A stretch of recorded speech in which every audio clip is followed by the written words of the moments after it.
So, as you know, today is day 6 of Kwanzaa, or at least I'm recording it on day 6 of Kwanzaa. I had something in mind for today's video, but when I went to plan it, I realized I needed to give it more time to let it cook. I'm still going to do it at some point, but it's not going to be part of my Kwanzaa series. Luckily, I got something else ready to serve. One of the things I like to do in the first of each year is spotlight games that are set to be released that I got my eye on. One of the games I had on tap for this past year was Carmen Sandiego, which is the latest installment of the edutainment series. Growing up, I loved playing Where in the World is Carmen Sandiego in the computer lab, and I also enjoyed watching the Saturday morning cartoon. I even caught a few episodes of the game show. As you can guess, I got a soft spot for the Master Thief, and I couldn't wait to check out this new entry. The game goes in a different direction from the rest of the franchise, and I knew that going in. I kinda got leery once I looked at the game's Steam page because it's got a rating of mixed, and it's a little bit more expensive than I liked it to be. So when it went on sale a few months ago, I decided to pick it up. And recently I decided to dive in and give some first impressions after a few hours of gameplay. So let's check it out. But before that, if you're new to the channel, I like to do retro games, indie games, and game-related hardware. So basically, if you're into gaming, and you want to see something besides Fortnite and Call of Duty, here's where you need to be. If that sounds good to you and you want to join the Mafia, hit that big red subscribe button, and the Don will make you a made man. So, let's get started. Before you dive into the game, there are a couple things that you need to know. First of all, this isn't a Broderbund game, it's Gameloft. Think of that what you will, but know that the original Broderbund assets were bought out years ago. Also, if you haven't guessed by now, this is a game primarily aimed at kids. Thus, it's focused on quick and simple gameplay. Also, the game's educational. There are Easter eggs for longtime fans, but the game wasn't built with us primarily in mind. If you're okay with that, we can move forward. So the big change from previous games is that this time around, you're playing as Carmen Sandiego rather than somebody out to get her and her henchmen. The game is inspired by the Netflix series, as Carmen, aided by a man known as the Player, will have to work with Acme as they have a common enemy. You see, the criminal organization Vile is stealing objects from all over the world, and it's up to Carmen and the Player to work with Acme to track them down. Originally, when I first looked at the game, I thought it was a platformer with some puzzle elements that were from the original games.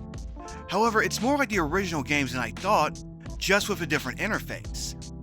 Like in the older titles, you travel to different locations, gather clues, and try to narrow down a suspect by identifying certain traits.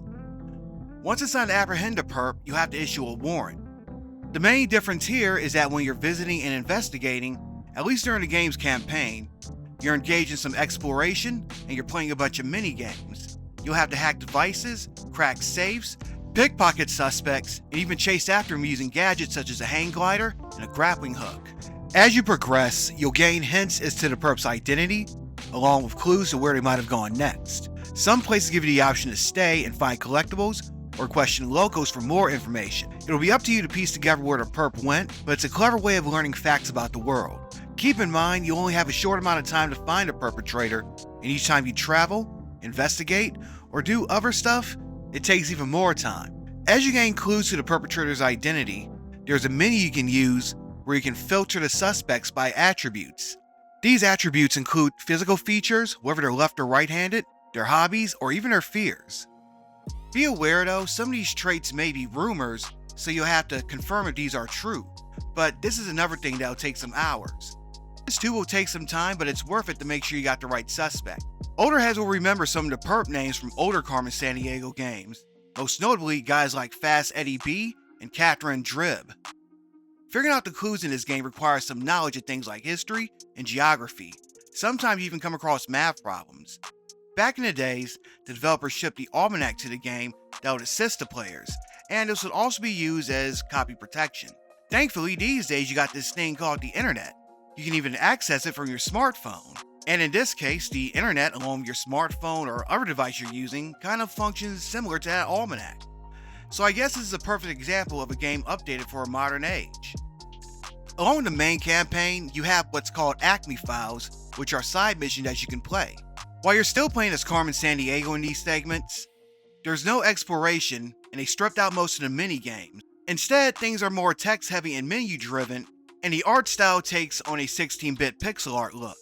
You still have to find clues as to the suspect's location, and you still have to filter them out by their physical attributes.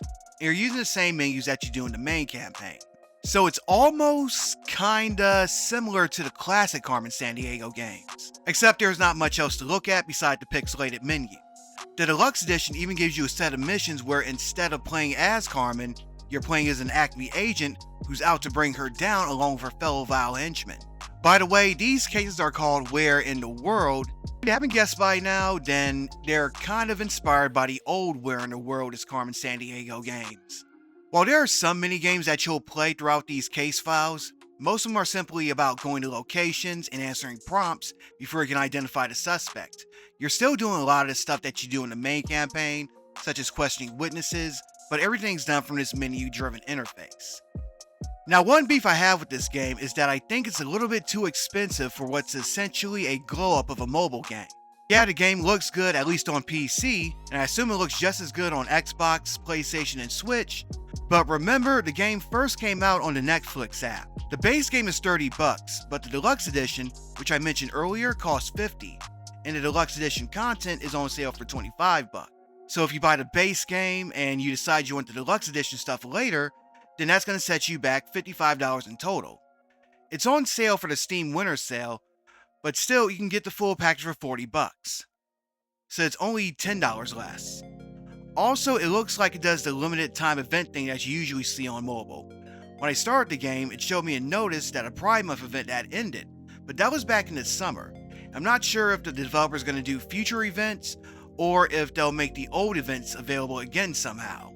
Of course, these are only minor gripes I have with the game, and so far I haven't found anything that's truly a deal breaker. However, I do want to reiterate that 1, this isn't Broderbund's Carmen Sandiego, so if you're looking for that, then you're going to be disappointed. 2, this is made primarily for a younger audience. While there are Easter eggs for us older heads, that's the main crowd in mind. So as long as you keep these things in mind, you'll be more likely to enjoy it. Just wait for it to go on sale. I enjoy what I played so far, and I'm definitely going to hop back in. I might even do a follow-up video once I beat the game. It's fun, and it's educational. Does it hold up to the original games? Your mileage may vary on that one. But this is one of those things where you gotta enjoy it on its own merits versus what came before it or what you want it to be. And for what it is, I'm definitely enjoying what I see so far. Anyway, that's all for this video. If you haven't already done so, hit that subscribe button and click the bell icon to turn your notifications on. That way you won't miss any of the content I put out. I got tons of cool stuff on the way for 2026 and you're not going to want to miss any of it. I do live streams on YouTube and Bijo every Sunday afternoon, usually at 4 p.m. If you want to reach out to me on social media, my link tree is below. You can find me on Instagram, Blue Sky, TikTok, and more. It even contains links to my podcast, Will Talks About Games. It's available on Spotify, Apple, and pretty much anywhere else you go to listen to podcasts. That's all for now. Have a safe New Year's Eve. I guess I'll see you in 2026.